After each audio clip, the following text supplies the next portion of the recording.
All right, good morning, everyone. This is Director Brzezinski. We're going to adjourn. We're going to start the meeting right now. Adjourn would be nice, but we're going to start the meeting. We're recording this as well. We have folks both online and in the room. But before we do introductions, let's do the webinar logistics. Maggie? Thank you, Director Brzezinski, and thank you all for joining us today. We ask that you remain muted unless you are speaking. If you are a member of the ICG and would like to speak, please type your name into the chat and we will unmute you, or you may feel free to unmute yourself. If you are a member of the public, please type your questions or comments into the chat.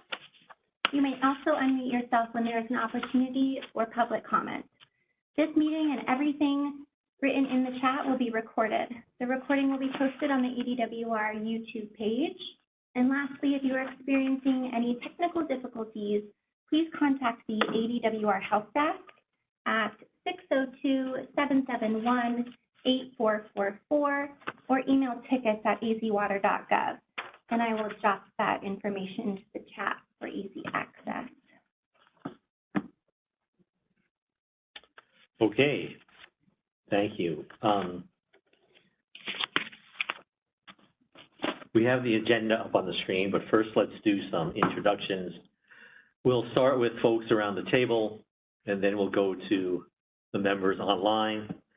And I'm Tom Bushotsky, the Director of DWR and the co-chair of this group. Jordy? Jordy Fuentes with the Arizona Power Authority, here to talk about hydropower impacts. Maggie Martin, Drought Program Coordinator at the department here. Lainey Meeker, Statewide Programs Supervisor for Arizona Department of Water Resources. Daniel Harris with the Arizona Farm Bureau, Government Relations Manager. Ed Garrett with AIDA. Mark O'Malley, National Weather Service Phoenix. Erin Ann Saffel, Arizona State Climatologist.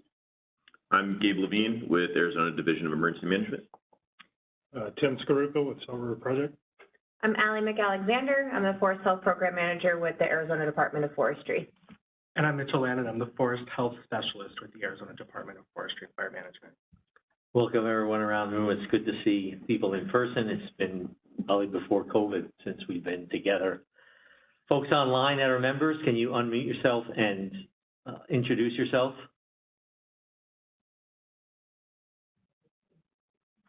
Rusty Van Luba, Arizona Department of Agriculture.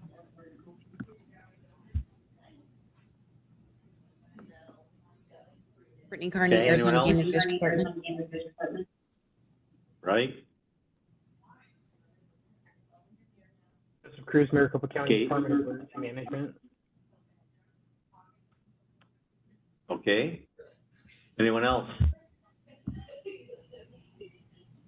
Morning, everybody. Edgar Martinez. I'm the Watershed Program Manager for the Coronado National Forest. All right, welcome. Anyone else?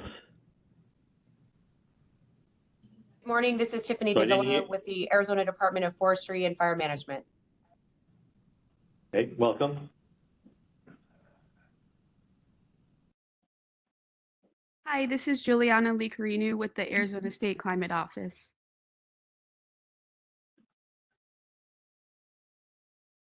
This is Doug McCackern with the Arizona Department of Water Resources.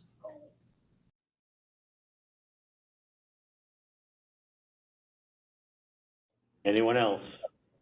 G. Dickens, Arizona Game and Fish Department.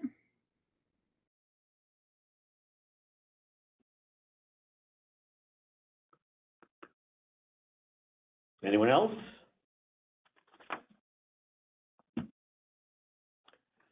So Gabe Levine, I haven't heard. I'm right here. He's right here. Oh, sorry. Terrible today. I heard another voice pop in. Yeah, hi, Rich Field with Maricopa County Emergency Management.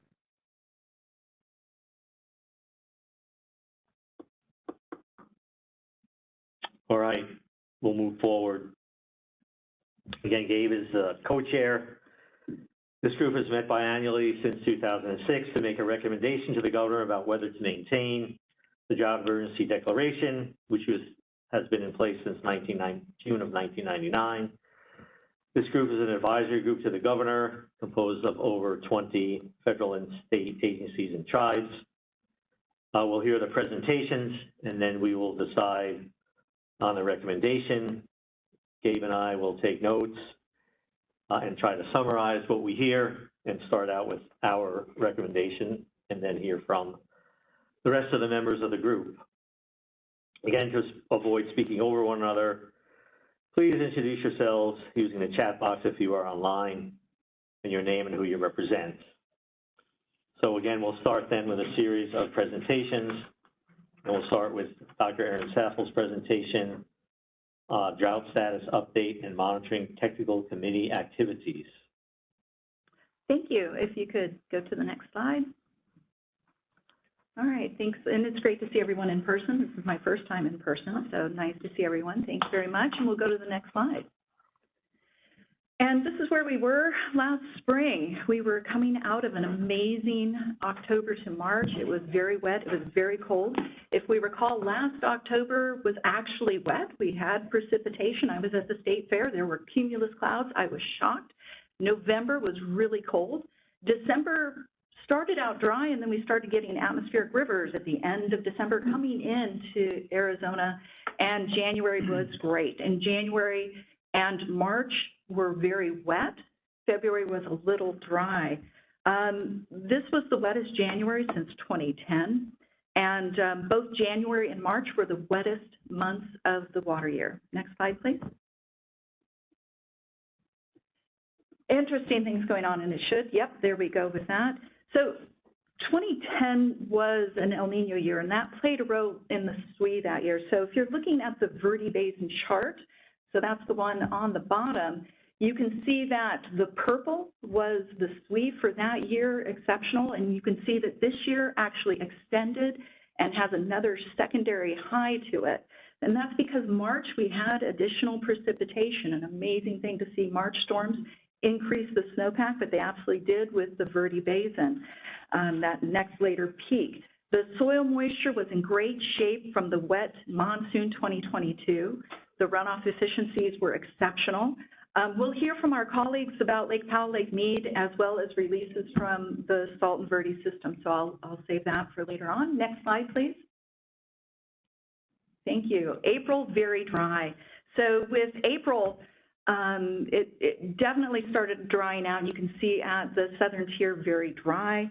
March 22nd was actually the last measurable precipitation for Phoenix Sky Harbor, and that was then leading up to this April, May, June, July, the driest April, May, June, July, no measurable precipitation at the Phoenix Sky Harbor. That was the first time that happened. When we look at May, you can see that there was measurable precipitation. In fact, looking at May, the last snow that we had occurred in May. So mid-May, we still had measurable precipitation at Flagstaff. So that was pretty exciting. This was then, though, you can see with that precipitation in May and how cold things were, we knew that we were dealing with kind of a delayed monsoon at that point. Next slide, please. And of course, then June was that kicker to being so cold, kind of delaying what we needed to build in that monsoon ridge. And so that persistent trough, keeping everything cold, you can see the southern tier, no precipitation there. We do have precipitation there in Mojave County. You may recall in June, Las Vegas actually got some precipitation. We got precipitation, kind of a tier coming down from the Rockies. Pipe Spring National Monument actually had 6 times the normal June precipitation. So they had 1.17 inches when normally they have 0.19 inches. So June, very cold, but overall fairly dry across the southern tier. All right, and we'll go to the next slide, please. And I think we all remember this, which was exceptional. July was overwhelming for a lot of folks. I'm sure, Mark, you did a lot of work in the office. I was doing a lot of work in my office, and you can see that it was hot everywhere, although Phoenix made a lot of the records and made a lot of the information, put that information out there, but it was hot all over the state. It wasn't just Phoenix making those records. Now, one thing to understand is that this past year, there were 50 days of 110 degrees or higher in Phoenix Sky Harbor office. The first time that had happened was 2020. So this is the second time we've had over 50 days of 110 degrees or higher. You go back to the early 1900s, there were 5 days on average in Phoenix where there were 5 days a year of 110 degrees or higher. And so you can see that's increasing. All right, next slide, please. And then this is what July looks like. So very exceptional with the persistent ridge of high pressure. You can see it wasn't just us. It was all across the South. And in fact, you look at globally, July was exceptional everywhere in the world. Very hot, and then keeping the storms away. So we didn't get that ridge building where we needed it to build. And so we didn't get those storms coming in. You can see July was the hottest July for the state as well as every county. You can see the precipitation, second driest on record. So when we're looking at these kinds of things, when we go to the next slide, we can kind of see what we're dealing with our monsoon. So the monsoon season runs June 15th to September 30th, but we also look at numbers June, July, August, September. So you're seeing both of those charts there. This was not actually statewide the driest monsoon on record. It was for some weather stations. So you look at the Phoenix Sky Harbor weather station, they had 0.15 of an inch for the monsoon season. That was their driest. Looking at Wilcox, they had their driest weather station. And then if you go over to the counties, Cochise and Santa Cruz had their driest June, July, August, September, but not everywhere. And that, when you look over to the western side, so you're looking at Yuma and Mojave County in particular, you can see Coconino and La Paz County did get precipitation. So we did have some tropical systems that came in, Tropical Cyclone Hillary, the remnants of Hillary, the remnants of Harold came in, and so we did get a little bit of precipitation. It ended up statewide June through September, the 15th driest June through September on record. Next slide, please. And then this is what it's important to understand. Our office evaluates statewide drought starting in 1994. So this was the 30th year of statewide drought.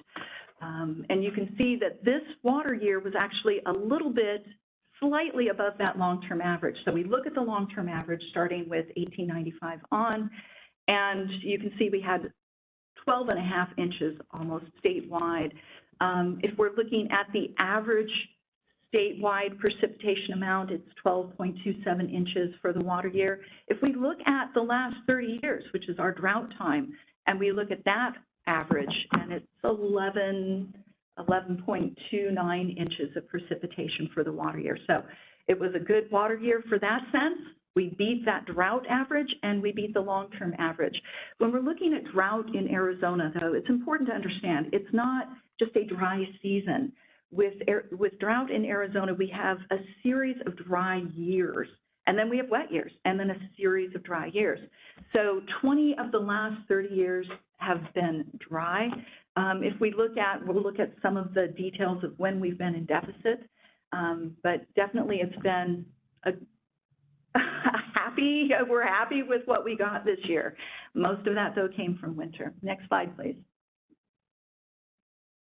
And kind of looking at the dispersion as we see where it ended up, you know, the northern tier did get good precipitation, most of that coming from the winter precipitation. And you can see the southern tier very, very dry and drying out exceptionally from the summer monsoon season. So overall, this was kind of a Midland kind of statewide precipitation, the ranks right in through there. And you can see that the central tier had about average, but again, it really came from the winter precipitation. So did what you're seeing in the northern tier. And of course, then the deficits just continued in the southern tier. Next slide, please. An interesting thing about this water year was that it was the second coldest water year in the last 30 years. So if we look at our drought, the last 30 years, what's been going on with our temperatures, when we don't have that precipitation, we have hotter temperatures. We had a lot of precipitation and a really cold winter, and that really kind of set the tone for what happened with our water year temperature. So the second coldest water year in the last 30 years. You can see that trend is for it to continue increasing. So it's been an interesting kind of water year, being very cold and fairly wet, and we're happy to see that. Next slide, please. And then this is the separation that you see through there with the statewide temperature. You can see the northern tier definitely much colder. Central tier, there's Maricopa County kind of shining up. But overall, when you're looking at Pinal County and Gila County, very much having higher temperatures overall for those counties. Looking at that. Next slide, please. And then short-term drought. I think it's helpful to understand where we were for every month, where we started. If we were to look at last water year, that was an exceptionally dry, short-term drought water year. It did see improvement, and we saw improvement with the winter precipitation. So you can see as we're going into January, February, March, April, May, June, much of the state was without any type of drought, and you can see the yellow being the abnormally dry, which is also considered not to be in drought.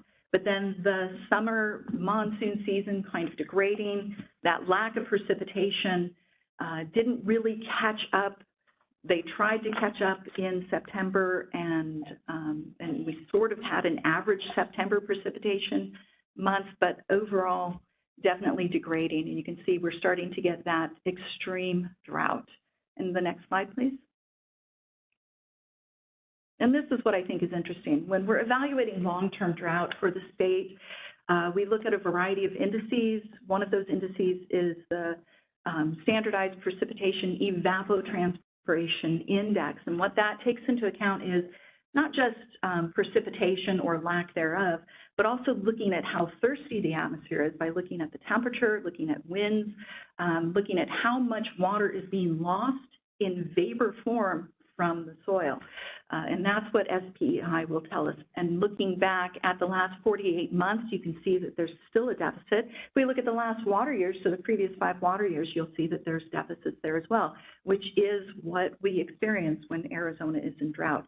Several years of deficit, 1 or 2 years where you have a surplus, and that's what we've been experiencing. Next slide, please. And then evaluating our long-term drought, looking at the 48, 36, 24-month SPEIs, you can see October to December, we saw some improvement as we got that wet winter, and you can see that kind of continued through, but July really just knocked us out. It was astonishing to see the impacts of what happened from July with how hot and how dry it was. It impacted what was happening with our long-term drought. And you can see then kind of the transition, we still have that long-term drought kind of in Yuma County, but really Maricopa County is taking the role there. We're building that extreme drought in Coconino County. You can see it down there in Santa Cruz and Pima County as well. So next slide, please. And that's what we have for you to give you a status of what's going on. Thank you. Thank you, Dr. Saffel. Any questions from members for Dr. Saffel? Before we move on, then I just want to mention Representative Griffin joined us. For those of you who are online, I don't know that you can see us, so welcome, Representative Griffin. Thank you. We can move on then to the next agenda item, item 4, the weather outlook for winter 2022 through 2023. And Mark O'Malley from the National Weather Service will run through that presentation for us. Mark. Thank you very much, Director Buchatsky. And it is good to see everyone here in person. been 4 years. Go to the next slide. And I will emphasize that in the basis of this talk emphasizes a lot of large uncertainty and the need for flexibility going forward this water year for water planners. In the climate world, El Nino is the big signal that we're looking at. This is evidenced by that plume of warm, the reds and the yellows going across the tropical Pacific from the South American coast out into the central. Theoretically, this will change our jet stream pattern this winter between those blues and the reds across the Pacific. That'll enhance the jet stream and theoretically bring more storm systems into the southern United States. I say theoretically because there's a lot of uncertainty this year. Many of the climate models that we're looking at do not forecast this, so we're not quite sure what's really going to happen with this El Nino. Go to the next slide, please. We do know that it has emerged as an El Nino this summer that may have been partially responsible for the lack of rain during the monsoon, that this overall pattern will influence the weather patterns. Now, it's generally considered the winter is when it shows the greatest amount of influence, but maybe in the summer we did see some of this El Nino that was affecting us. But going through the winter, there is very good confidence that this El Nino will continue through the winter and better than a 90% chance that it's going to reach a strong category. Now, that may not mean too much in the long run because as I'll show coming up, we've had strong El Ninos where we've actually had dry weather. So it's not necessarily a one-to-one relationship. And then another uncertainty is how quickly does this El Nino deteriorate? Does this last beyond the spring of 2024? And could this influence our next monsoon? So a lot of uncertainties going forward. Go to the next slide, please. And we'll look at the temperature outlook. And in the map in the upper left, over Arizona, there's really no tilt in the odds. The biggest, greatest correlations are actually across the northern United States. Up in the top right, this looks at a composite of all El Ninos for the past 30 years. And again, across the Pacific Northwest and the Northern Plains, definite signal for warm. Traditionally, over the past 30 years, it's been cooler and cloudier across the southern United States. However, that is fighting the trend. There's a distinct trend over the past 50 years of warming. Around a half a degree per decade we're warming in Arizona. So if we look at the past El Ninos, the dots on the stars, and look at the temperature trace, a lot of those El Ninos have actually fallen right near that trend line. So that's why there's really no tilt in the odds where we might end up very near normal or very near this trend line in this winter. So go to the next slide. And really what's mostly everyone's interested in is precipitation. And these show the past 6 El Nino winters across the Southwest. Very dispersive outcomes on these. Years like 2004 and 5, that winter was extremely wet over the Southwest. Whereas a couple years later in 2006-07 winter, it was extremely dry over the Southwest.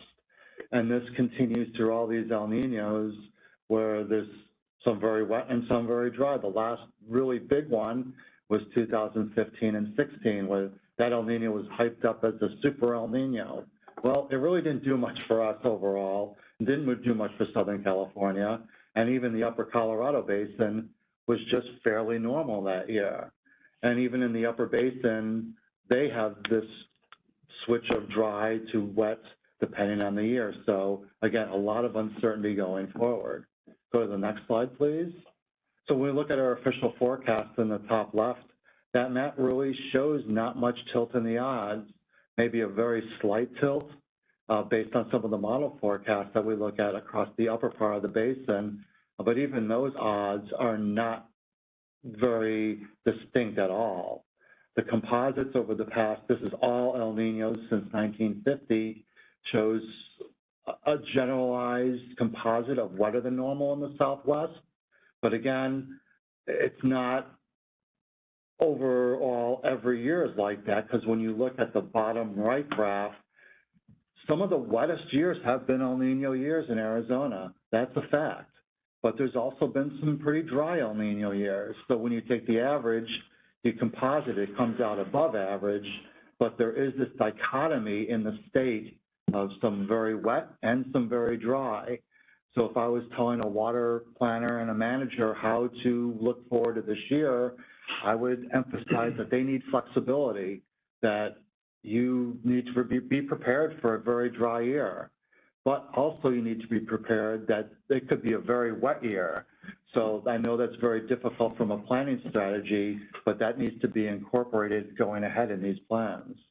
So go ahead to the next graph. And this is more focused on Western Colorado Climate Division for the upper basin. You can still see the same dichotomy in the lower right graph.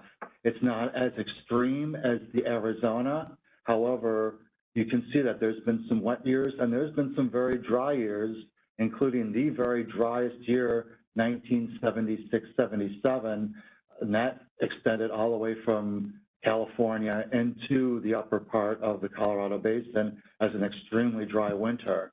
So again, water users and managers need to be prepared for either extreme this year. So go ahead to the next image. This is something else that's a concern of mine going forward, and this builds off of what Erin was talking about in the monsoon, extremely dry. The upper part of the Colorado Basin, Western Colorado, Eastern Colorado, really received only 50% of their normal summer rainfall.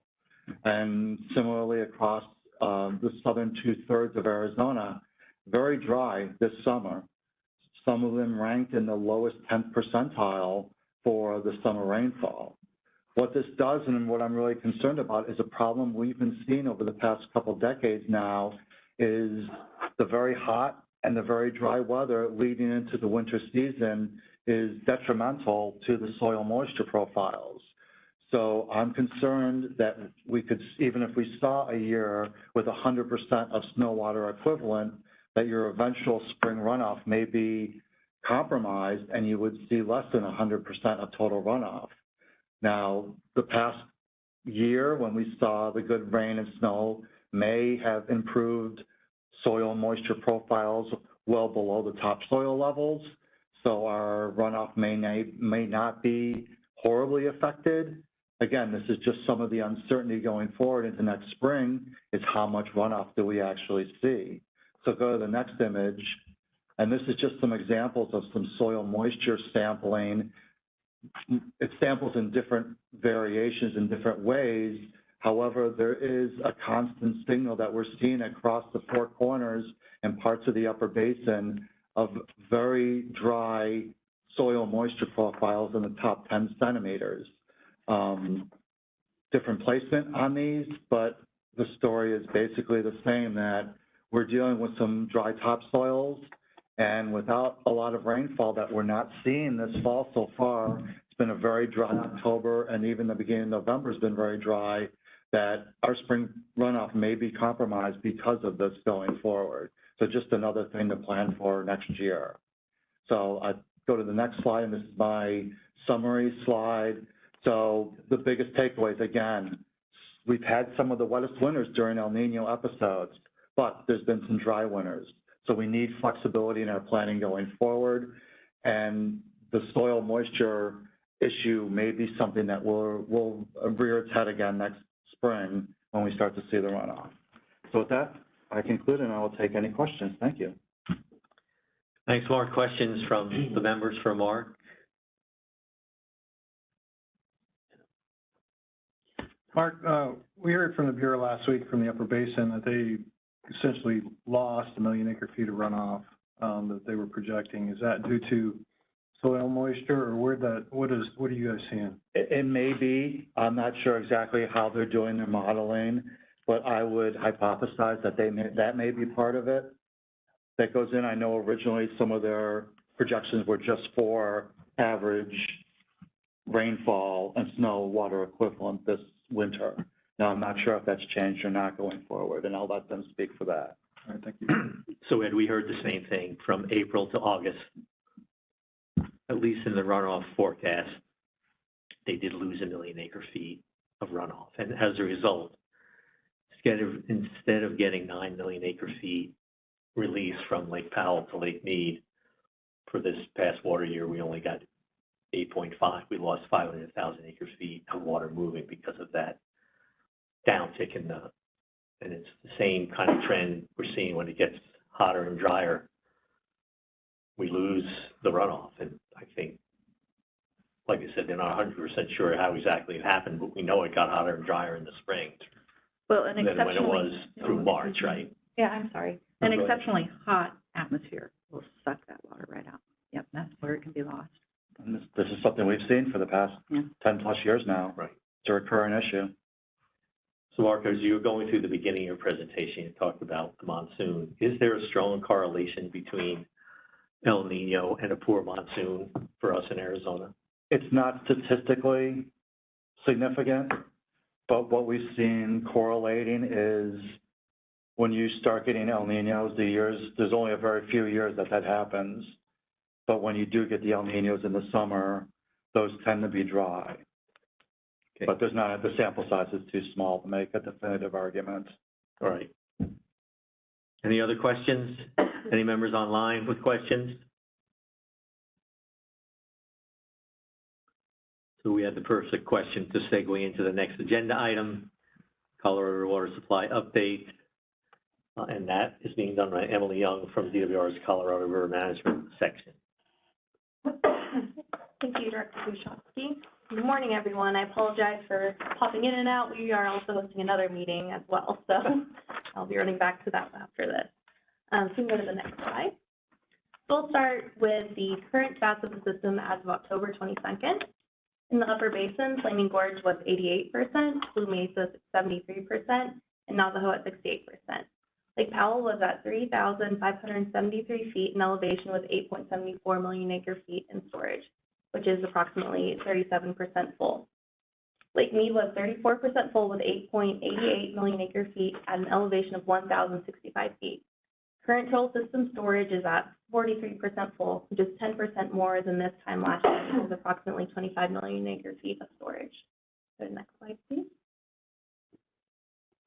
The snowwater equivalent in the Upper Basin peaked last year in April at 166% of the seasonal median, which provides the much-needed runoff. This graph depicts the 2023 peak in green compared to the 1991 to 2020 median in purple. Water year 2024 started on October 1st. You can see the small blue line is very difficult to see unless you're looking at it on the big screen probably, that depicts the beginning of this water year. At this time, after following Mark's presentation as well, much is unknown of what we're going to be looking at for in the Upper Basin. You can go to the next slide. Here we have the cumulative 7-day average runoff for the Upper Basin for 2023 and 2024. As you can see, 2023 was in the 75th percentile in late May and early June of 2023, but it was closer to the 25th percentile earlier in the water year. As we are seeing a similar pattern in 2024, we are close to the 25th percentile, and much is still unknown for this water year, and hopefully we'll be seeing something similar. But after Mark's presentation, we know a lot of this is still unknown, and there's a lot of variables that will affect what we're going to see for runoff for this next year. Move to the next slide. Next, we have reclamation's graphic showing the min, most, and max probable inflow forecast, ranging from 6 to 17.60 million acre feet. The max exceeds anything we've seen in the last 30 years, and only in the 80s was it significantly wetter. The most probable is currently projected at 9.40 million acre feet, which is close to the 1991 through 2020 average. And as we've been discussing, much is still unknown. It's looking at that last 30 years, that max probable is pretty significant and also probably not super likely. So we definitely want to be in that that most probable for planning purposes. You can go to the next slide, please. As for the forecast for reservoir elevations, here we have Lake Powell end of month elevations from reclamation October 24-month study and 2-year probabilistic projections. The probable max is in blue, the most probable is in green, and the probable minimum is in red. The end of calendar year projections in Powell are 3,570 feet for both the probable minimum and the most probable scenario as we're nearing the end of that water year. The end of calendar year projections in Powell are about 3,582 feet for 2024 under the most probable scenario and 3,549 under the probable minimum scenario. Under these projections, releases from Powell are currently set to 7.48 million acre feet for water year 2024. This is all under the current operating regime and water use. These assumptions may change depending on discussions between the state, actions by reclamation, and the outcome of the upcoming SEIS. Next slide, please. Now we're looking at Lake Mead's end of month elevation projections. End of calendar year projections in Mead are 1,067 feet for 2023 under the most probable scenario and the probable minimum scenario. The end of calendar year 2024 projections are at 1,060 feet, and the probable minimum is at 1,051 feet.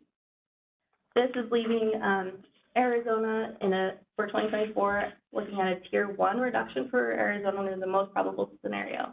That would mean 512,000 acre feet in mandatory reductions to Arizona. Of course, that assumes no additional reductions that may materialize from the SEIS. And as some of you are aware, no, you can. As some of you are aware, the state is closely watching and participating in 2 different processes that will impact operations on the river. There's currently a draft environmental document analyzing the impacts of near-term operations until 2026. This is a revised draft of the actions brought forward by Reclamation in April that includes an evaluation of the lower basin proposal to conserve an additional 3 million acre feet by the end of 2026, and includes that comparison to the original alternative from the original April draft. For longer-term operations, we're commonly referring to those as post-2026 operations, and those are currently under discussion as Reclamation is still working to produce a draft environmental document for those operational alternatives. And that is all I have for you guys today. Taking questions? Question from members in the room first for Emily. Anyone online? So Emily, can you go back to the slide that showed the tiers in Lake Powell? So my understanding is the way the guidelines work, we are going to get 7.48 million acre feet in the next water year, regardless of what happens this winter, unless the draft SEIS process changes how they operate, and we certainly don't anticipate that happening. So we're stuck with 7.48 even if we have a wet winter in the basin. So that's going to definitely impact us moving forward. Just wanted to point that out to everybody. Also wanted to point out, interestingly, we talked about the runoff forecast prior. In some recent meetings with Mexico, they brought up that same question and were questioning whether the methodology is too promising, that maybe we should not use methodology that projects the runoff the way it's been projected, because we seemingly have a constant over-projecting of runoff for probably the last 20 years, right? So it's an interesting item, I think, to explore. We have not been exploring that with the federal government, but maybe when we have some time after we get past the spring and alternatives start surfacing for post-2026 operations, that might be something we start talking about in earnest with the federal government. Anything else on Colorado River? Thanks, Emily. We'll move on to the next agenda item then. Salt River and Verde River watershed update. Tim? Thank you, Director Wachowski. Yeah, I'm here to provide an update for the Salt and Verde watershed and the reservoir system from monsoons. The next slide. This was presented kind of as a tease, but I think we all know what happened in the past monsoon. But historically, the driest monsoon was in 2020. That followed a wet winter that year. And then statistically speaking, after a wetter winter, you can see in that graphic in the box there, the winter precipitation is on the left scale there, and then across the top is what the monsoon predicts. So in most cases, 44% of the time, when we do have that wet winter, we end up with a drier monsoon. And so That's in fact what happened. You can see on the bottom there, it was on the top right, it was predicted to be dry, as you can see, particularly hovering on Arizona, so nice forecast there.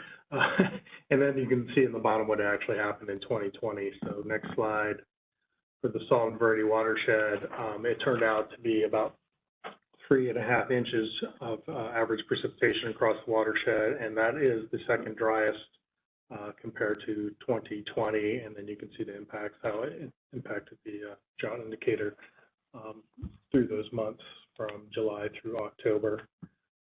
Next slide. So we talked a lot about how hot July was, so this is just another example of that. July was extremely hot. You can see compared to last August of 2020 was the previous hottest. And I think what really indicates is that what Aaron was talking about, how that high pressure just sat there and nothing could impact it, and there's really no relief really until the last day of the month where we saw a little bit of activity. And so that heat just continued into all the record highs that we saw, and even the record lows was really even very impressive. So not good from a water standpoint, but lots of power generated, I guess, or used that month. So next slide, please. So this shows actually the impacts of that wet winter. So we talked about that a little bit. So you can see on the salt side, about 246% of normal, Tonto Creek almost 500% of normal, and the Verde about 450% of normal. Total inflow for the winter, January through May, was 1.8 million, and that was the 12th highest on record and the most since 2005, which was one of those El Nino years that Mark had pointed out. And then the summer monsoon inflow, actually the second driest as well, with about 40,000 acre feet of runoff. Monsoon, typically, even a wet monsoon, doesn't produce a whole lot of surface water into our system, so it's not relied upon. It's a nice to have, but that's really doesn't impact our planning. And even with the dry monsoon, because of the wet winter, we ended up with over almost 2 million acre feet of inflow into our reservoir system, which ended up being the 15th wettest or highest on record. The bottom right graph shows the average mean daily flows into the system, and you can see, this is for the monsoon, so not much there, just a little bit of flows in later September. So really dry until we got into August and then into September. Just to note, Aaron had talked about how wet March was, and in our system, you have 1.8 million for the winter runoff. Almost half of that came in the month of March. So it was very wet. And then not only was it wet with lots of inflow, it actually ended up cold. And to Aaron's point again, that April 1st snowpack on the Verde, I think, was the highest in about 50 years. So really impressive to have a peak that late on the Verde watershed. Next slide. This is very similar to what Emily just showed. Not much going on so far this month, this water year, so just 14% of normal, with just some of the higher elevations getting a little bit more precipitation, but nothing significant so far this winter season. Next slide. However, because of that wet winter, even though it's been fairly dry monsoon and a dry start to the fall, the reservoir systems is very healthy, about 80% of total capacity. One thing we do is we rotate the water order from the salt to the Verde. That's scheduled to transition this year. The reason we do that is even though the Verde system has less storage capacity, we like to bring those reservoirs down in hopes of capturing as much of the winter runoff as possible. So that's something we normally do. That's going to happen this week in November 13th. So you'll see a few days where it takes the transition to order over from the salt side to the Verde reservoir system. Next slide. So with all that uncertainty, these are similar graphs that Mark showed with the El Nino predictions, but still kind of uncertain on what that means. However, from a reservoir standpoint, we're at being 80% full and pretty full system. Even the average runoff year could cause us to spill again on the Verde. So you remember water flowing through the Salt River most of March and into April and finally a little bit through May. So given how little space there is in terms of storage capacity on the Verde system. You know, average runoff is about 300,000, and so that would be enough to certainly get close to full, and most likely a little bit of spill if it just plays out as average. So again, preparing for the range Mark had highlighted earlier. So next slide, in summary, again, the reservoirs are very healthy. We had 2 million acre feet of runoff last year. Again, the 15th wettest on record. We're transitioning the water order again to the Verde side to make room for this winter. El Nino conditions are forecasted, and although there is that variability, normally it is a little wetter than normal, and so we'll be preparing to that. And then, of course, storage is always an issue in augmentation, and so we're continuing to work on some of these statewide projects that deal with water supply.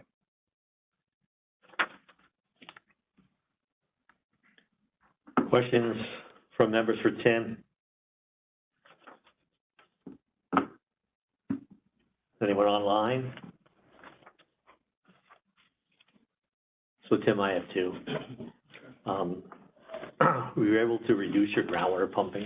Yes, so groundwater pumping went to minimum in March of last year, and then it is projected minimum for all of the next calendar year. And minimum is about how much?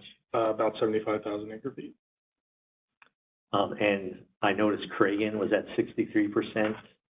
How was the runoff up there? Was it really good too? Yes, I think, from memory, I think it was about 30,000 acre feet. So it completely filled and spilled quite a bit of water as well. And then now I think they have 3 pumps running, delivering water to Payson. So. Great, thanks. All right. We'll move on then to agenda item 7, impact of drought on hydropower. Jordy Fuentes, Executive Director from the Arizona Power Authority.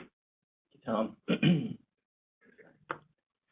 The Arizona Power Authority, we receive Arizona's allocation of hydropower from Hoover Dam. We have customers throughout the state, 63 public power entities that are irrigation districts, electric districts, municipalities, tribes, SRP is a customer, CAP is a customer. But we do that with 50-year contracts. So we've heard a lot about flexibility today, and we don't have a lot of flexibility with 50-year contracts. But next slide. I put together this presentation. Leslie James from CREDA helped as well. Leslie advocates for power users of hydropower from the Upper Basin, and she was very helpful. And this is just some of the areas that they handle. Next slide. This is a little quote I like to share regarding the nexus between water and power. We've learned over the last century that modern civilization cannot thrive in the desert without power to move water, and power cannot be generated without water. Water and power are the foundation of our technological adaptation. They are intertwined in a double helix, the DNA that facilitates our desert cities. I think that's an interesting literary way of linking these two concepts. Next slide. Hydropower, really, I stole this. This was a slide that Ed used a few years ago. This is it's pretty simple. We have 2 inputs. There's hydraulic head pressure, which is the height of the elevation of the lake, which is essentially the weight of the water pushing the water through the turbines, and then the flow, how much water passes through the turbines, and that determines how much hydropower is actually generated. Next slide. What you see here is the capacity or the ability for the generators to generate power is reduced just based on elevation in the lakes. And so this is Glen Canyon. This shows the range from full down to minimum power pool, and how you see the slope there, and that power generation is lost. Significant amounts of power generation is lost as those elevations go down. Next slide. This is Lake Meads. This is similar, same situation, generation. And as we look at this, capacity is down between about 30% in these lakes with the ability to generate hydropower just because of the lake levels. Next slide. So this is also from the Bureau. This is from the 24-month study of October, and this shows the flows.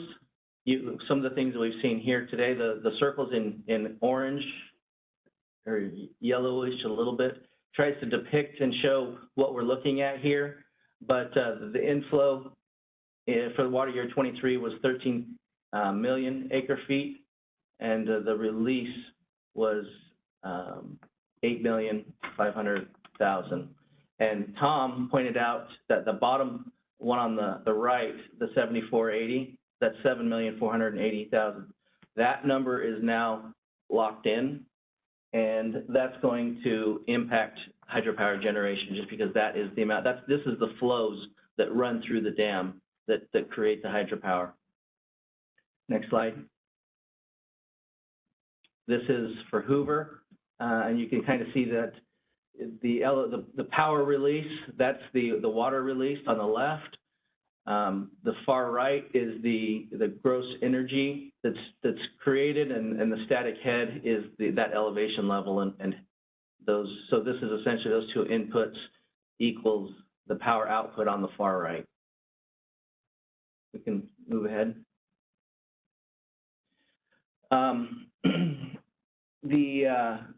The 24-month study does its best to try to capture what the hydropower generation is going to look like. But this is a list of conservation agreements that have been signed and that are included in the 24-month study. I think it was just this week, there was a bunch more announced that are not on this list. And I think there may be even some more conservation projects coming. Conservation projects are a double-edged sword for us. I know on one hand, we're trying to keep the lakes healthy and keep them from hitting minimum power pool and all of these things. But when we reduce the amount of flow that's flowing through the dams, it actually reduces hydropower. And we'll see in a minute some of those effects. Next slide. So this is gross generation at Glen Canyon Dam. This is a historical view. The dam came online in 65. This is, I believe, almost the entire life cycle of that dam. And as you'll see, 2022, which is kind of the start of some of the real critical issues that we started to see at Glen Canyon Dam, that was the second lowest amount of hydropower generated outside of year one, which is likely because the dam wasn't filled at that point. And so we are dealing with 2023 went up a little bit because of some of those releases that were coming in from Powell down to Meade.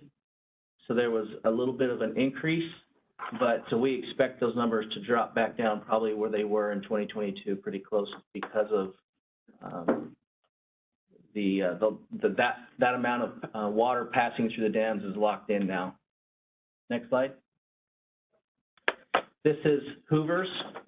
As you can see in the 80s, there was some very, very high amounts of hydropower generated. What we're looking at here is 2023 is the lowest, and that's, I think, about 55 years that is depicted on that graph.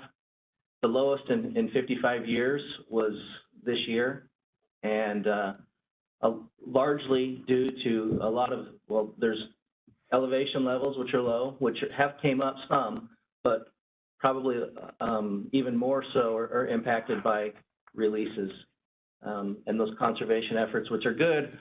It's like I said, double-edged sword. It's good to keep that water there, but it definitely impacts the hydropower output. And hydropower at these dams pays for the operations of them, which creates an issue. In those 50-year contracts, there's not a lot of flexibility. And as you can see, the colored the red, green, and blues on the right are those are forecasted. We actually don't believe, forecasted, as I stated a minute ago, those conservation, the forecasts are based on the conservation agreements that are signed.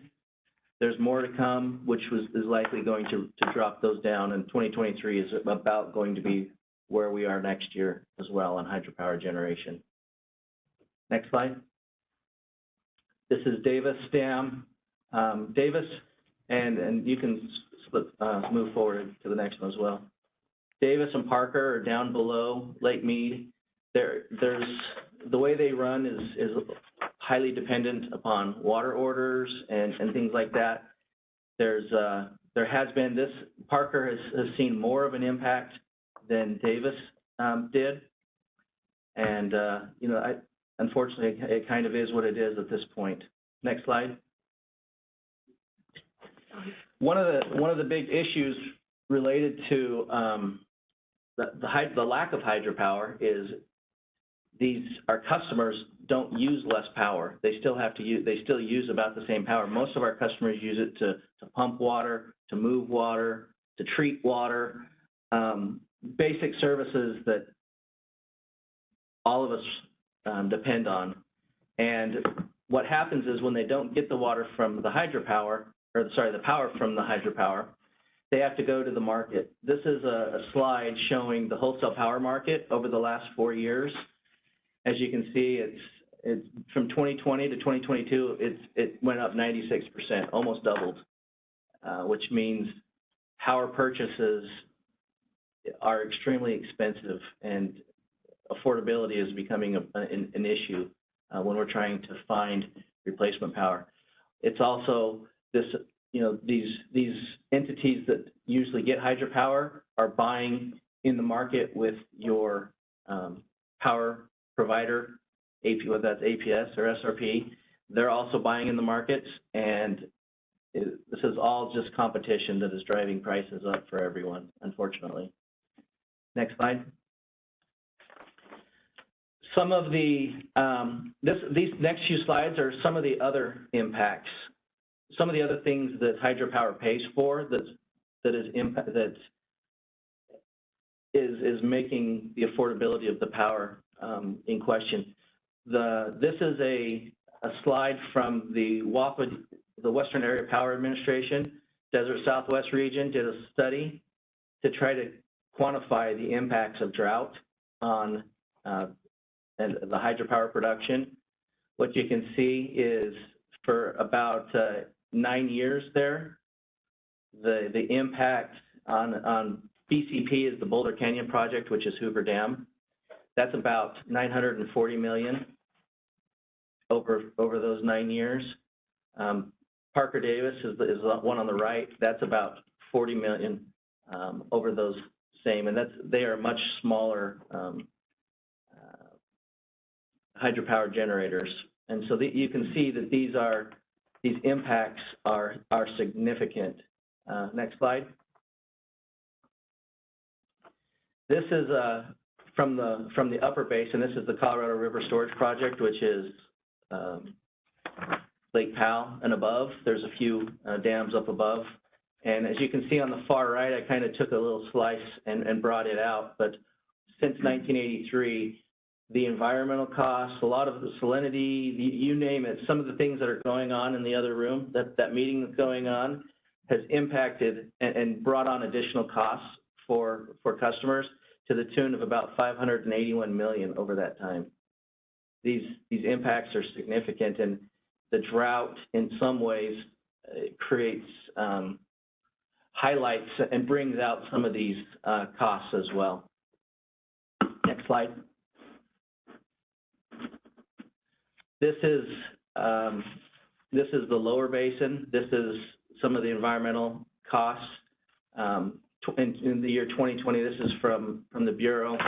In the year 2020, those costs at Hoover Dam are equivalent to about 10% of over 10% of the budget are going towards these environmental costs. So pretty significant. Parker Davis as well, significant amount of environmental costs. This is, in addition, there's another issue at Hoover specifically, which is the visitor center. Hydropower customers are paying about $10 million a year to keep that facility running. It's not paying for itself. So you add in the environmental costs, you add in the visitor center costs, you add in less power, and you can see our rates that are on, we have 50-year contracts for, are just escalating pretty quickly here. Next slide. Some of the responses to the drought have been, there's been a lot of money, $8.3 billion in the bipartisan infrastructure law for water projects. In the Inflation Reduction Act, there's $4.6 billion more for water projects. Unfortunately, none of that has been earmarked for hydropower, even though the impacts are significant. But I did, a quick shout out to Director Buchowski, and he had some comments last week, brought up the impacts to hydropower, which we certainly appreciate. This conversation is hard and it's difficult, but we certainly appreciate any sort of attention being brought to it, just because of it is significant and it affects all of us. So, thank you. Questions for Jordy? Got a question. So when you talk about the cost that you're recouping by sending water through, right, to keep the hydroelectric power essentially solvent, the business solvent, how close are you getting to where it's not worth operating anymore? Like, as that trend line continues to go down in megawatts generated, like, where's that fit in the economy of scale? Is like, how close before you end up in a position where it doesn't make good business sense to continue operating a hydroelectric plant? Well, it depends on, I'll answer that question in a couple ways. It depends. Number one, depends on who's using the power. If it's a commercial use, they can pay a little bit more. If it's a farmer, they can't pay as much. And so there's a scale here. And so what you'll see is we're getting fairly close right now. We are doing, Ed in the room here, he's with the Irrigation Electric Districts Association. We've been working with Washington on looking at a number of different ways to help address some of those costs that are borne by hydropower, to try to pull those off from hydropower and look for ways that we can help keep rates stable as we can. We recognize, as was brought up earlier, there's a couple of processes in the SEIS that's going on. We have the post-2026 guidelines that are being redrawn. We're likely to have kind of a new reality in hydropower generation coming right around the corner here. And being able to address that potentially with some, maybe even some assistance from the federal government, small assistance year to year to keep rates where they're affordable. But we're on the cusp of it being unaffordable for some customers. I might chime in. In the post-2026 scoping report, there's an allusion, someone alluded to federal hydropower could subsidize or pay for some of these unfunded mandates that might be coming, conservation programs and whatnot. What most people don't understand, and what I don't think the Bureau does a good job at, is explaining the cost that we bear already, and then what the drought impacts, the going out and getting the replacement power. They don't include the replacement power that we have to go incur to backstop what's lost from the drought. So, yeah, the replacement power costs are higher than the total budgets to run those facilities. When you say replacement power costs, that's because you have a 50-year contract, you must provide X amount of power annually, and if you don't generate that, then you have to go on the open market and purchase to meet your quota. Is that you buy at $40 your hydropower, and you end up having to go buy replacement power at $90 or $300 or $300. It eats up those. Like I said, the estimates for replacement power costs are higher than the total budget to run those facilities. So just to add into the tough story, the comments that Jordy referred to were in response to EIS that's being put together to look at having flows come out of Glen Canyon Dam, potentially try to deal with smallmouth bass that are now in between Glen Canyon and Hoover. Different options, but moving more water through the bypass tubes and not through the power generators is something they're looking at as well. And it matters, the costs matter in terms of what month the hydropower is generated, what day. And we're going to get our 748 million acre feet, but they might change the release pattern, which could further impact. And that's what my comments were, just kind of look at that and other options maybe that are out there. And to take away, I guess, to let people know the meeting that Jordy's talking about.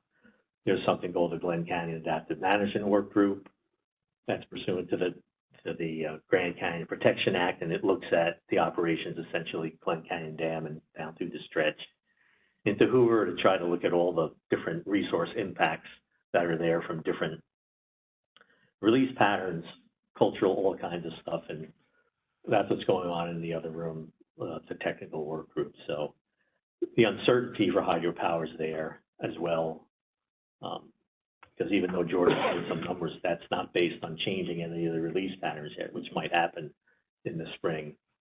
They've got other potential flows they can do to increase the flow in the river, to move sand, to try to build beaches. They actually have flows to try to grow more bugs for the fish to eat. So it's a pretty interesting, really down in the weeds process, trying to manage the river in between Glen Canyon and Hoover Dam, with lots of impacts on hydropower that attach.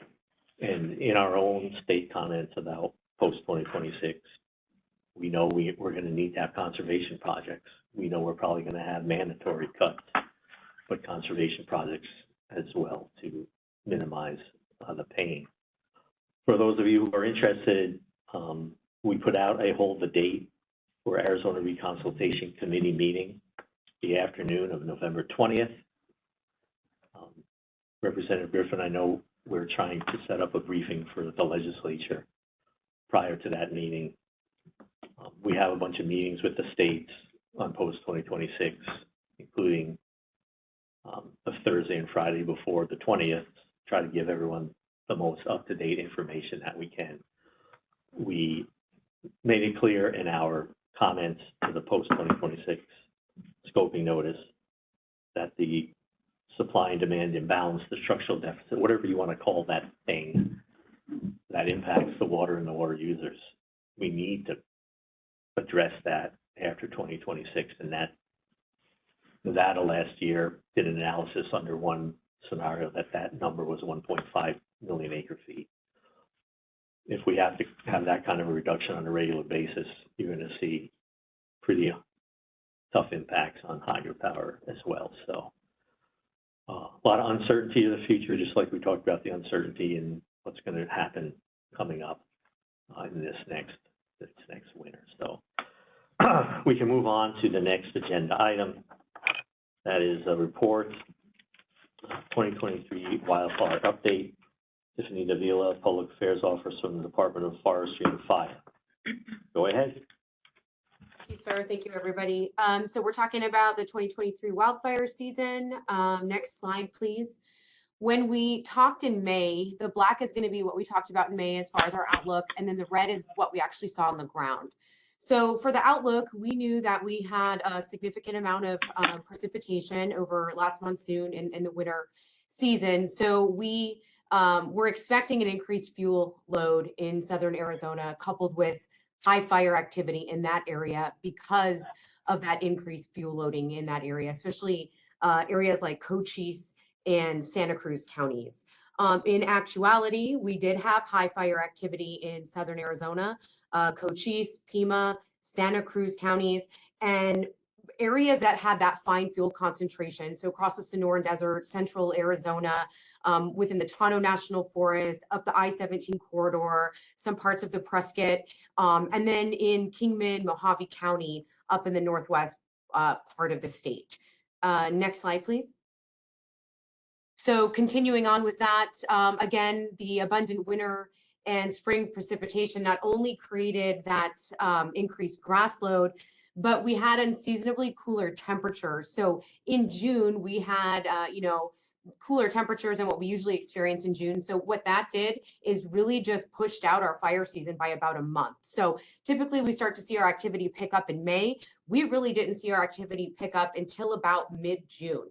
So everything was pretty much delayed by about a month because of the moisture, the conditions on the ground, and then of course the cooler temperatures also played a role. And then typically our quote fire season, and I say quote fire season because we can have fires year round here in Arizona. We just really see that increase in our fire activity, May through July. And then we start to see that activity taper off once we get into the heart of our monsoon season, which we really didn't have this year. So, but for this year, we had that late June activity well into September because of that lack of monsoon. Next slide, please. So again, the summer monsoonal pattern, this was the outlook, possibly delayed, initial prediction, normal, but drier than normal in some areas. Actuality, we really didn't have a monsoon season. What we did have in certain parts of the state, particularly in southern Arizona, was dry lightning. All that did was create more fires in southern Arizona because there was no precipitation to really back up those storms. We had a lot of nuisance fires, what we're saying this year, smaller fires, but they kept crews busy. So our crews, federal crews, all of our partners, we were able to pick up the fires within a reasonable amount of acres. There was just a lot more activity in certain areas, like in southern Arizona, where we were seeing starts, almost on an hourly, daily, of course, basis down in that area. Next slide, please. So the slide on the right is obviously April 25th, 2023. This is kind of when we had our last presentation in May. The slide on the left was April, same time frame, but last year. Obviously a huge difference in what we had at the conditions we had last time or last year at this time or in April.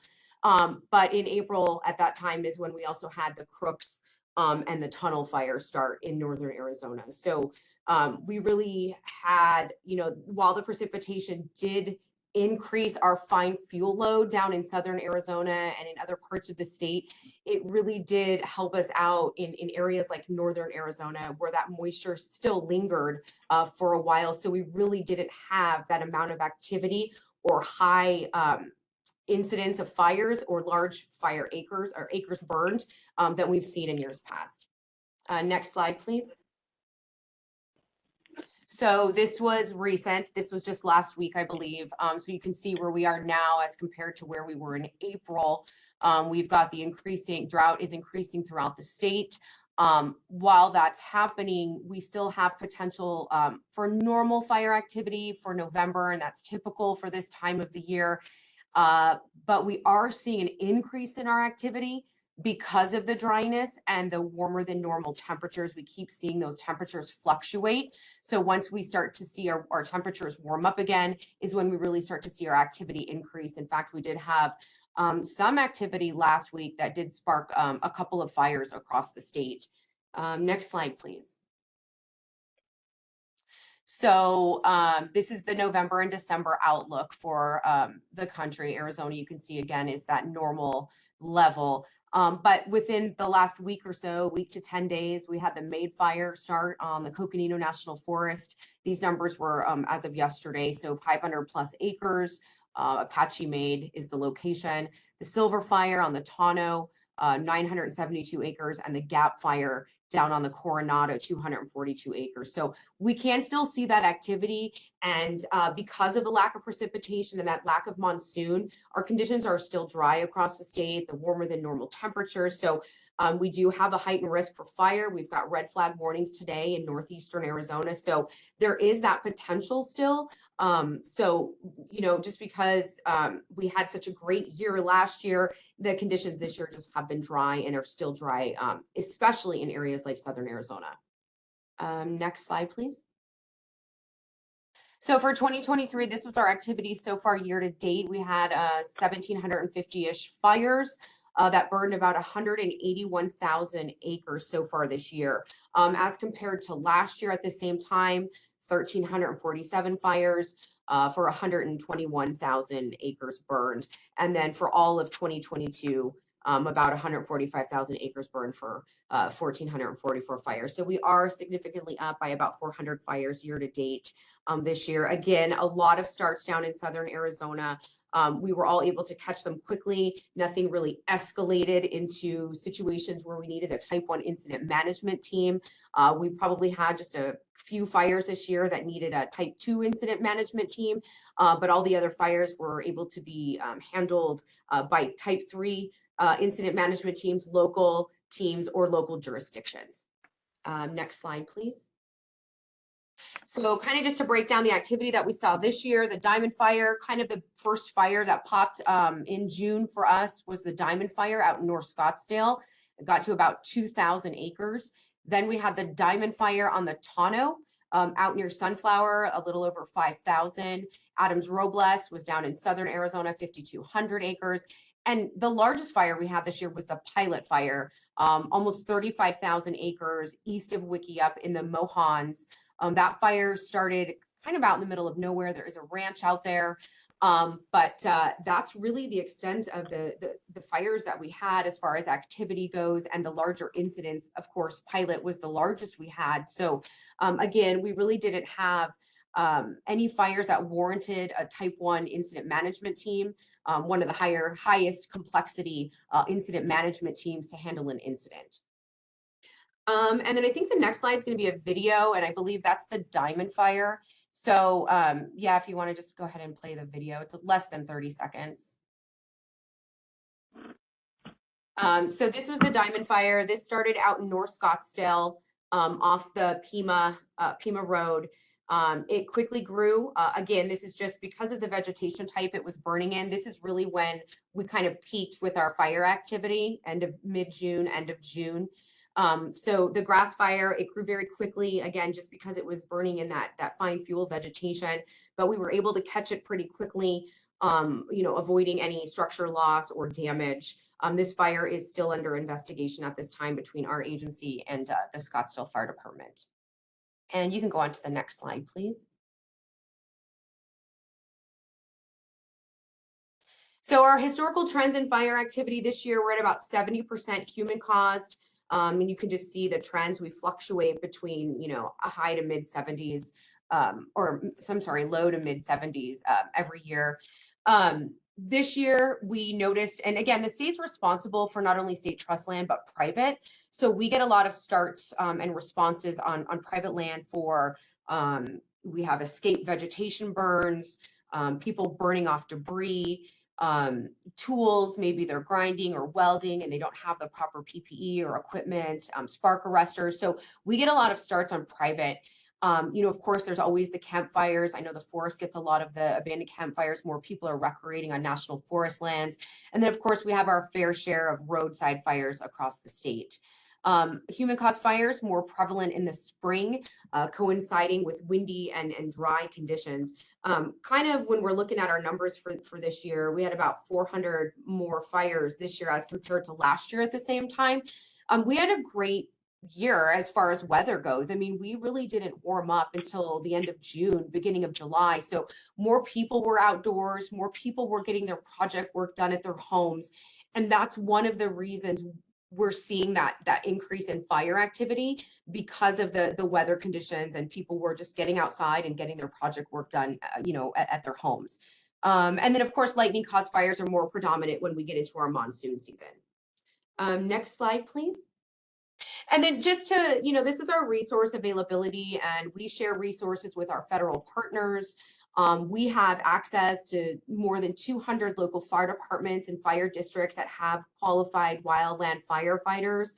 Not all structure firefighters are qualified to do wildland, and wildland firefighters aren't really qualified to do structure. So you do have to be qualified to be a wildland firefighter.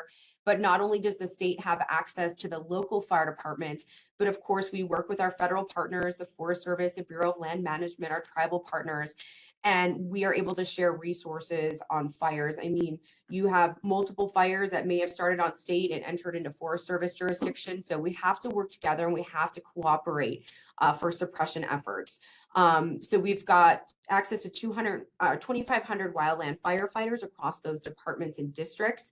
In-house, we have 13 wildland hand crews. We also have a type 2 IA crew, which is initial attack. That's our Phoenix crew. And then again, not only do we partner with the Forest Service and the BLM with our crew resources, our engines and things like that, but we also partner with the Forest Service for our large aircraft. So our very large air tankers, the large air tankers, and then the state has its own single engine air tanker and air attack platforms. And then we can also utilize DPS, the National Guard, and any usual local agencies if we need helicopter support for bucket work. So that's kind of our resource availability. You know, we're always prepared. We bring in extra resources prior to our fire season. So do our federal partners. We have seasonal employees. We bring in resources from outside of the state. And then once we slow down, we reciprocate our efforts and we send our resources out of the state to support other states as well. Next slide, please. That's it. Thank you so much, everybody. I appreciate it. Thank you, Tiffany. Any members have questions? Yep. Mark. Hi, Tiffany. This is Mark O'Malley. Question on the fuel loads. If you think or the intelligence out there shows that enough of the fine fuel loads may be carried over from the wet winter last year, and if we get a dry winter this year, could those be carried over into the spring, and could it be more active next year based on what the fuels are out there? Absolutely. And I failed to bring that up. You know, what we're going to look at next year all depends on what El Nino could bring us this winter and what our winter will actually look like. And we really won't know what our outlook for next fire season will be until we get into, you know, February, March. But with that being said, it's one of those double-edged swords. So we get all of this moisture and we need it so much across the state. But all of that moisture just contributes to more grass and more brush and more vegetation, especially in southern Arizona, in the Sonoran Desert, when that fine fuel grows very fast and it doesn't hold a lot of moisture to begin with. So once our temperatures start to rise, that fuel dries out very quickly. So yeah, we did see an increase in that fuel loading because of all of the precipitation that we had last year. If we have a dry winter, that fuel is going to dry out and warmer than normal conditions. That fuel is going to dry out faster. And again, depending on what our winter looks like, we could see an earlier start to our fire season next year because of what conditions look like down in southern Arizona. Thank you. Any other questions?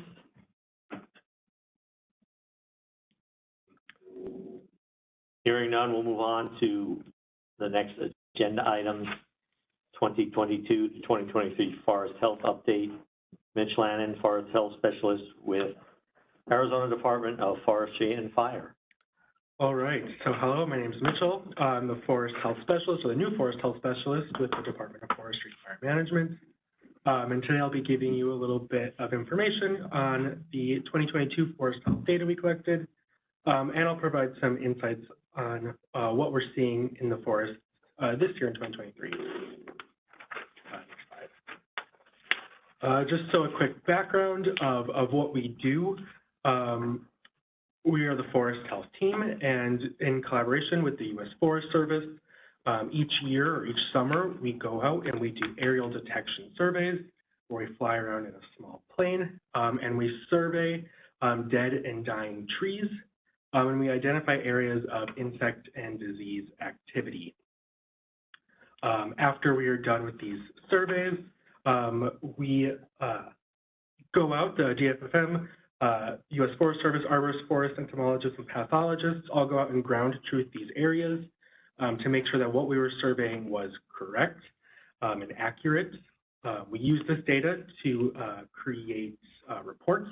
The U.S. Forest Service creates their own reports, and then we at DFFM create our forest health conditions report each winter, and that is posted on our website. So you can go to our website and see the previous forest condition or forest health condition reports from the previous years. We also assist the public in all assist the public and local, all our foresters in forest health questions and concerns.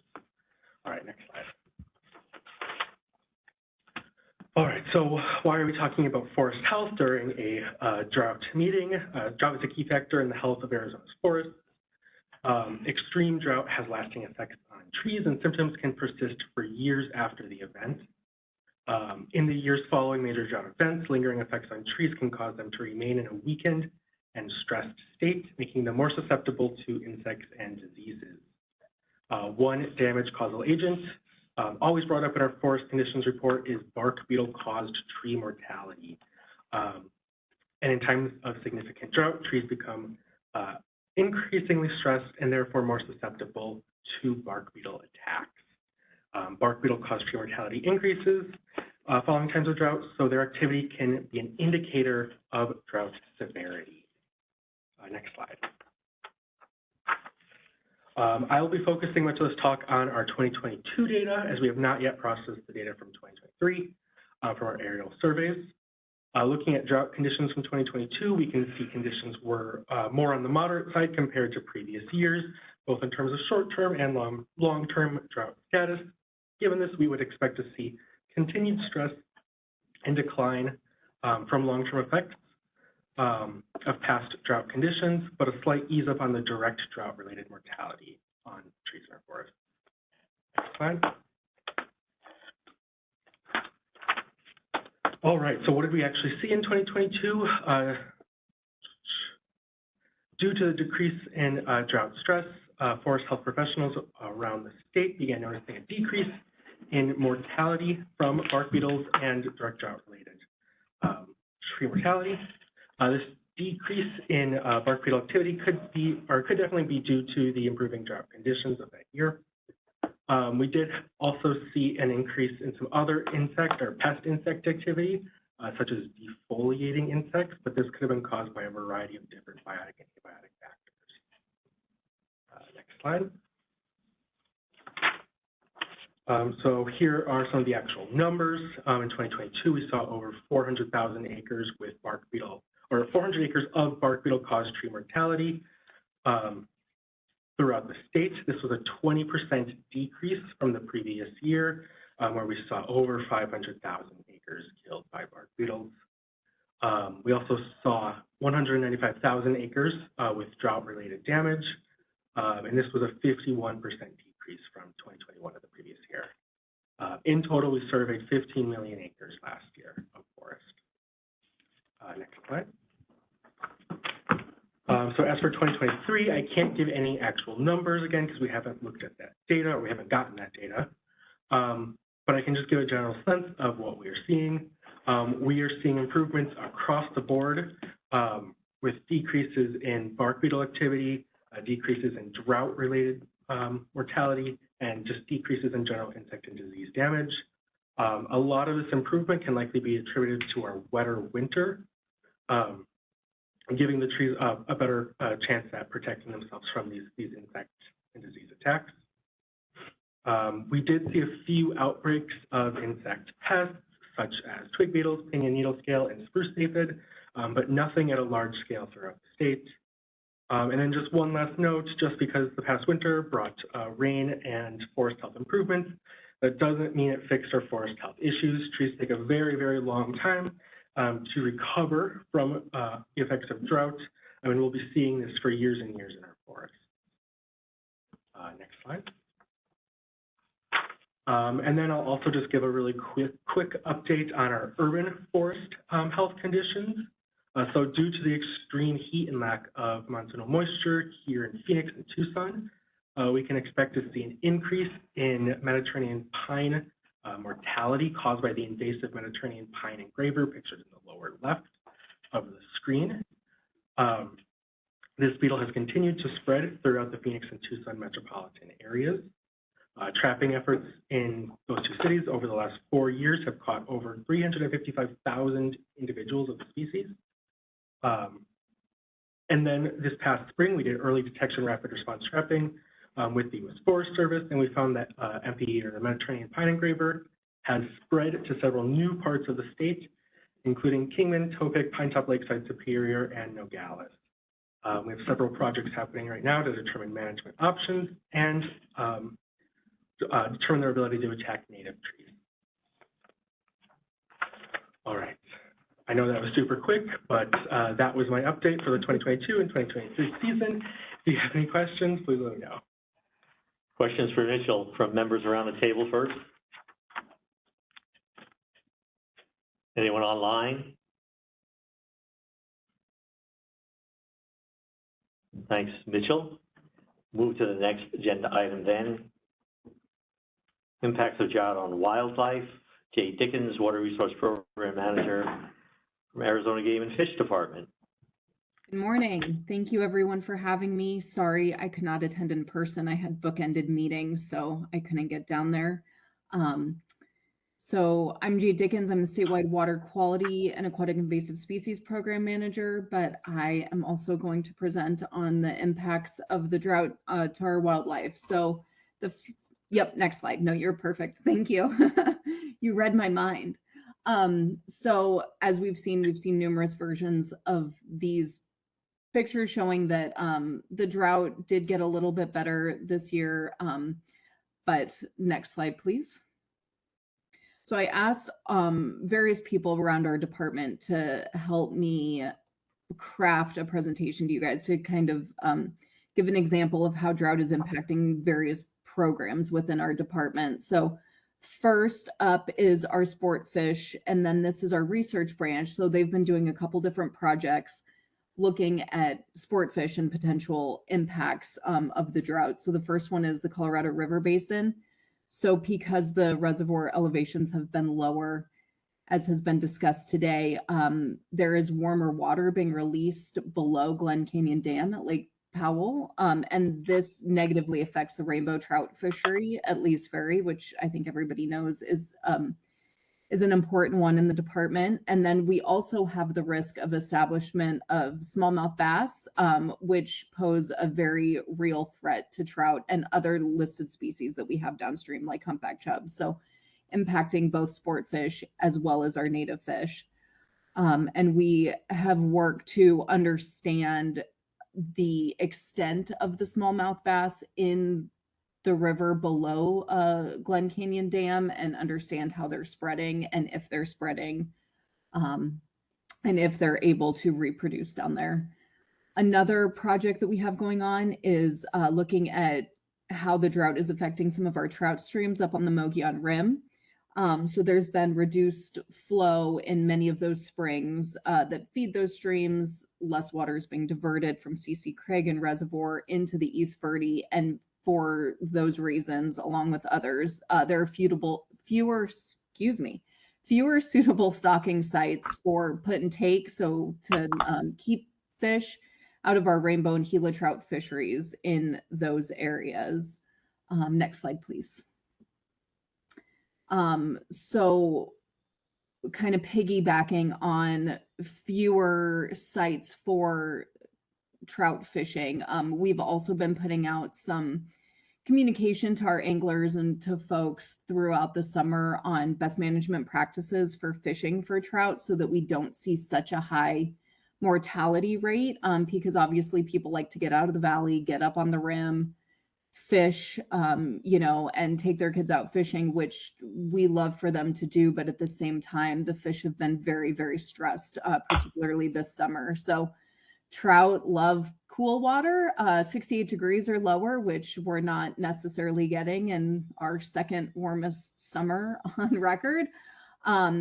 And so as the water levels are dropping, flows are decreasing, which is causing water temperatures to increase, dissolved oxygen levels to decrease, so really stressing the fish out. So we've put out a couple notifications to anglers, giving them some best management practices. So fish early in the morning before it gets hot. When you catch a fish, if you're not going to keep it, put it back in the water as quickly as possible.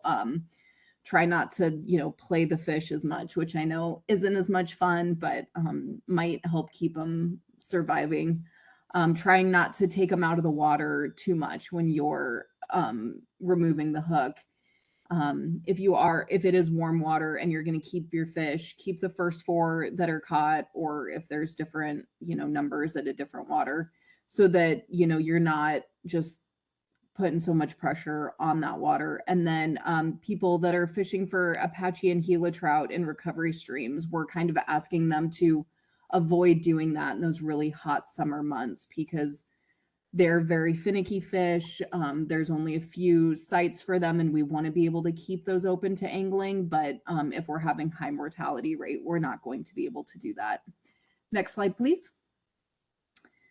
So then I just talked about sport fish, and so I'm going to talk about native fish a little bit. Obviously, native fish require certain habitat species or certain habitat types. Drought is reducing the connectivity that we have between habitats, so creating fewer habitats, increased water temperatures. A lot of them are peculiar about the water temperatures. The wildfires, so not only the risk of wildfire, but the effects of a wildfire. So the post-wildfire floods can be really, really damaging to those native fish recovery streams. So ash and sediment that get in the streams following those floods and can happen time and time again is basically causing the dissolved oxygen to plummet and suffocating the fish. So a couple examples back in 2009, the Wallow Fire, which everyone knows, affected 17 of our native trout recovery streams. So that is a significant portion of native trout recovery streams that we lost during that time. We had 2 Apache trout recovery streams that have gone dry due to drought. So there's just no habitat left anymore, obviously. And then we this year had to take Gila trout that we had stocked into Coleman Creek and take them out and put them into a different stream because of they were not surviving and the drought conditions were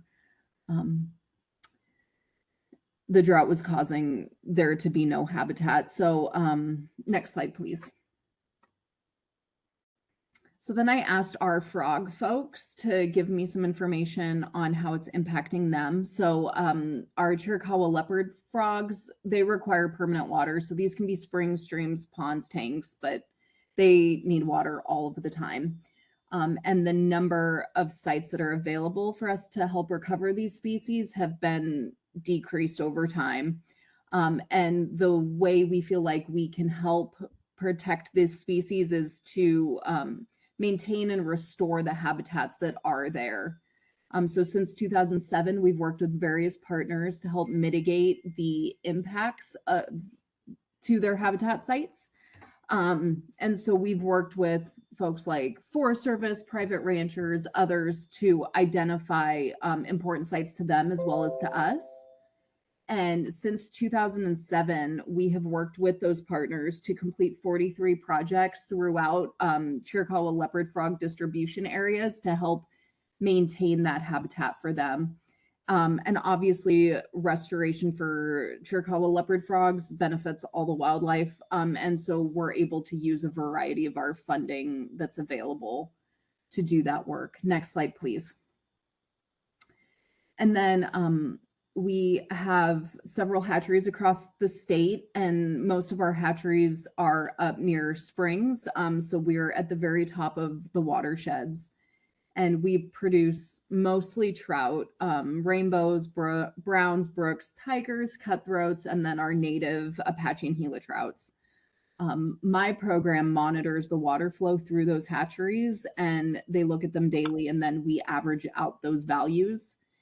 And so you can look, this is for our Tonto Creek hatchery, and this is the monthly discharge. So the yellow bar is this year, the green bar is 2022, the blue bar is 2021, then the gray bar is the average from 1980 to 2020.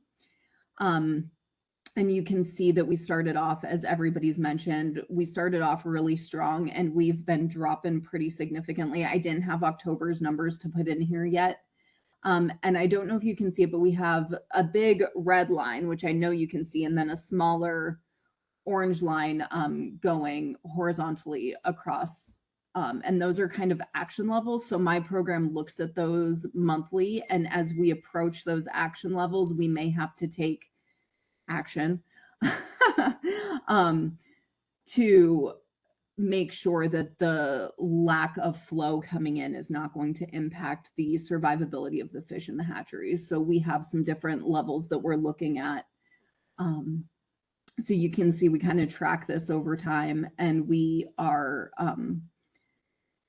you can just see kind of what everybody talked about: strong winter, strong spring, and then it's dropped off precipitously. Next slide, please.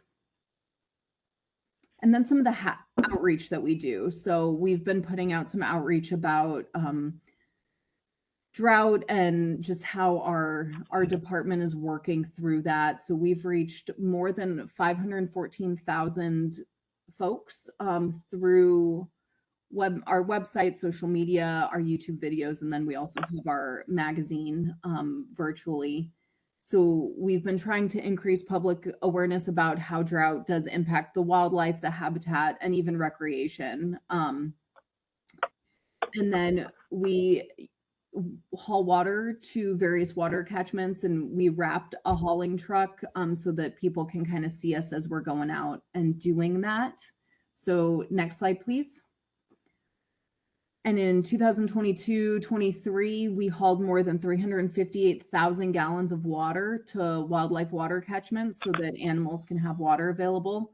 And we've raised over $900,000 to date. So we have a website. We did a story on Sonoran Living on ABC 15, highlighting our efforts to haul water so that even in times of drought, wildlife from tiny quail to big elk have water that they can use to sustain. Final slide. Thanks. It just says thank you. So if you guys have any questions, feel free to ask them. Questions from members around the table? Ed? Jay, this is Ed with AIDA. Have you guys analyzed the transportation downstream of smallmouth bass or other non-natives due to high flow experiments?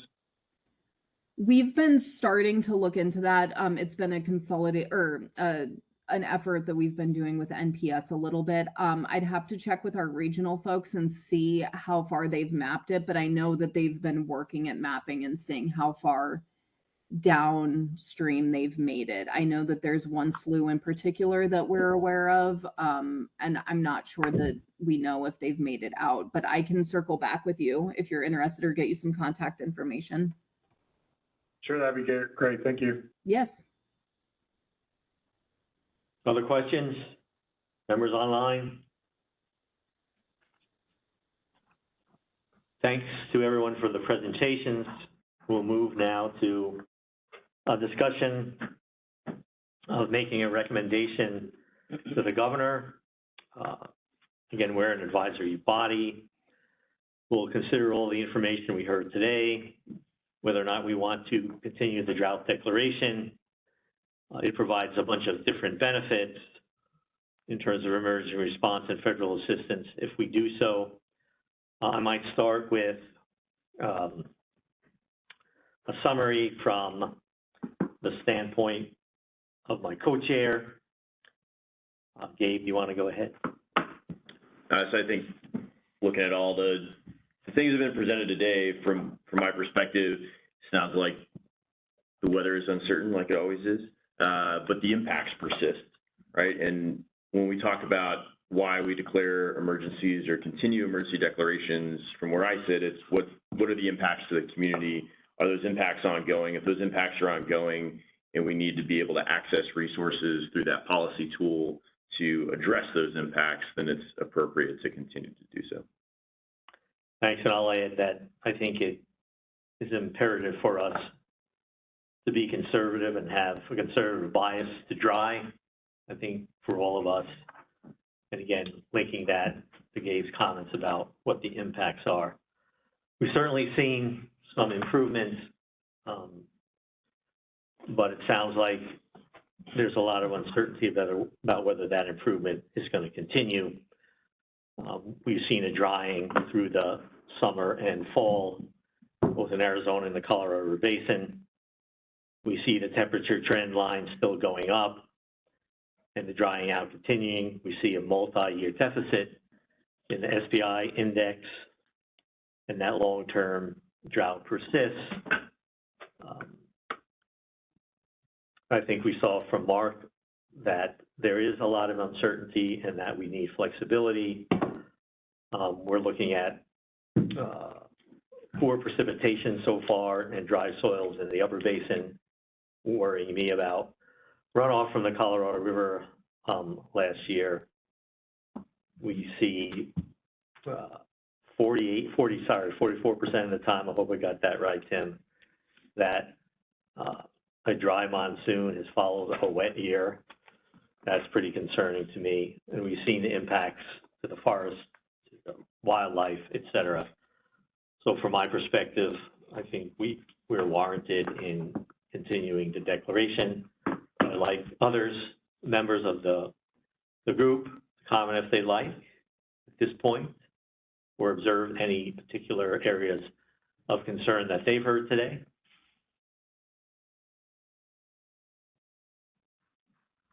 And I'm not seeing any in that room and not hearing anyone unmute online.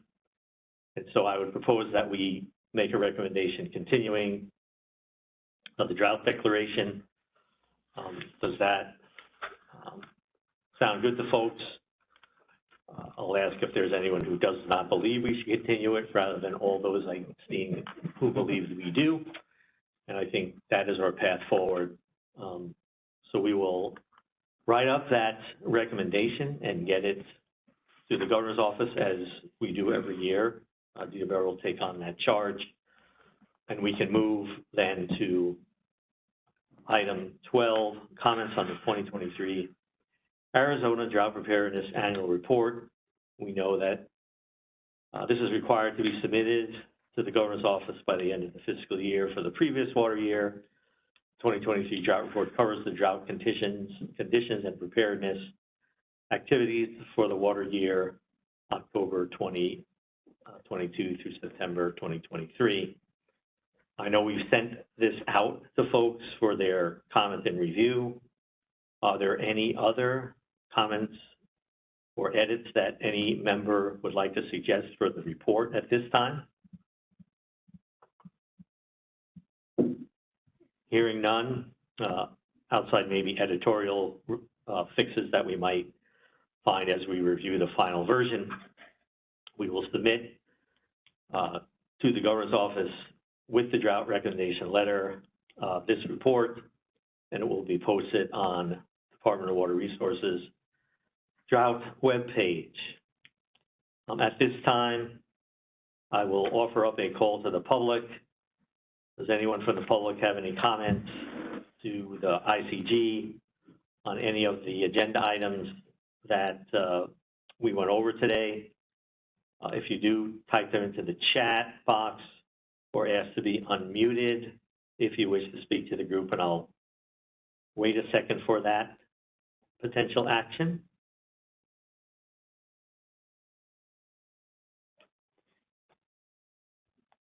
Then I will turn to Maggie. Are there any written comments? There are none. No request to be unmuted. So with that, I will thank everyone for not just the work that you do here today. I know that behind the scenes, that's where lots and lots of work is done, and I thank all of you for doing that so we can have these pretty concise and very impactful and very thoughtful, with lots of information, presentations. So the next meeting then is scheduled in the spring, in sometime around May of 2024, and we'll knock on wood that we have a good winter. And with that, we're adjourned. Thanks, everyone. Thank you. Thank you. Thank you. Way to run a meeting.